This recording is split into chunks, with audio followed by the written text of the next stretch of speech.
अच्छा सर, ये तो बड़ी डिटेल में आपने बता दी कि एक फ़र्क आपने बता दिया। तो ऐसे क्या सिम्पटम्स एक बंदे के अंदर नज़र आए, या कुछ ऐसे सिम्पटम्स तो होंगे ना सर किसी भी बीमारी का, जी, जी। तो ताकि बंदे को आइडिया हो जाए कि भाई मुझे अभी ये पट्टों का काम जो है वीक होना शुरू हो गया, या आगे इसकी बात जोड़ों की तरफ चली जाएगी।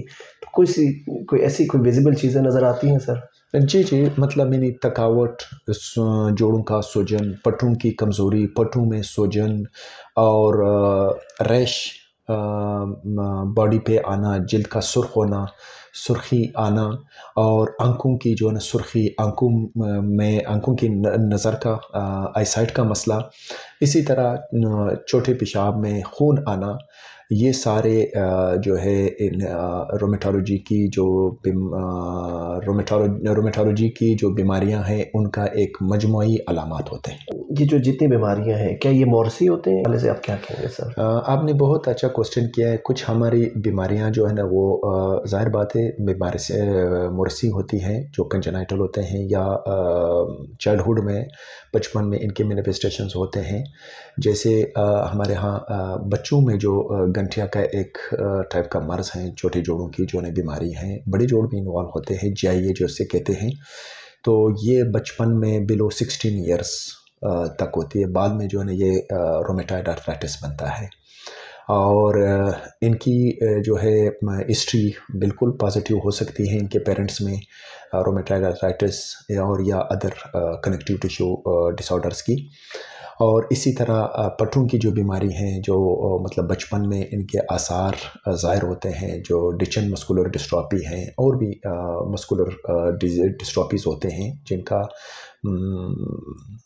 सिम्पटम्स बचपन में ही नज़र आते हैं। कुछ सिवियर होते हैं बचपन में, कुछ माइल्ड होते हैं। लेटर ऑन उनकी फिर प्रेजेंटेशन जो है वो कंप्लीटली प्रेजेंट हो जाते, कंप्लीटली फिर वो अपने मैनिफेस्टेशन ज़ाहिर करते हैं ना। तो बिल्कुल ये मोरसी भी होते हैं और बचपन में भी ये बीमारियां वाले से अगर हम बात करें सर, इलाज बहुत महंगा नहीं है सर जो टीके लगाए जाते हैं, या और कोई ऐसी इलाज है जो इनिशियल या बीच में, जो इस टीकों के हवाले से आप क्या कहेंगे, या इसके इलाज के हवाले से सर? इलाज तो सही कह रहे हैं। ये जो टीके आप मेंशन कर रहे हैं, ये शायद आपने सुना होगा, जो महंगे टीके हैं, बायोलॉजिक्स कहते हैं, ये हर जगह से नहीं लग सकते हैं। हमारे अपने ट्रेंड स्टॉप जो है ना हर हॉस्पिटल में, चाहे इधर पिम्स में हो या इधर अकबर नियाज़ी टीचिंग हॉस्पिटल में हो, या कहीं लाहौर में हो, कराची में हो, ठीक है, और भी जो है ना हॉस्पिटल्स हैं, जैसे फूजी फाउंडेशन हॉस्पिटल में है, वहाँ पे ट्रेंड जो है लोग लगाते हैं, उनको पता होता है, और वाकई वो महंगे ट्रीटमेंट हैं, बहुत ज़्यादा महंगे ट्रीटमेंट हैं, और इस ट्रीटमेंट के लिए एक्सपर्टीज़ की ज़रूरत है। लेकिन इसके साथ साथ हम जो है बहुत सी दवाइयाँ हैं जो उनको हम देते हैं, दवाइयों के ज़रिए इनका इलाज करवाते हैं,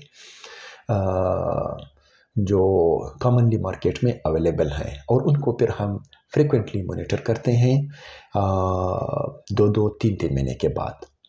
तो उसके लिए हमारा टारगेट ये होता है, 2 चीज़ें होती हैं उस मॉनिटरिंग में, कि हम एक बीमारी की सेवेरिटी को देखते हैं, क्या हमारे ट्रीटमेंट रिस्पॉन्ड कर रहा है या नहीं कर रहा है। और दूसरी जो है हमारे अद्वियात, महंगे तो शायद इतना ना हो, लेकिन उसके नुकसान दूसरे ड्रग्स के मुकाबले में कुछ ज़्यादा हो सकता है।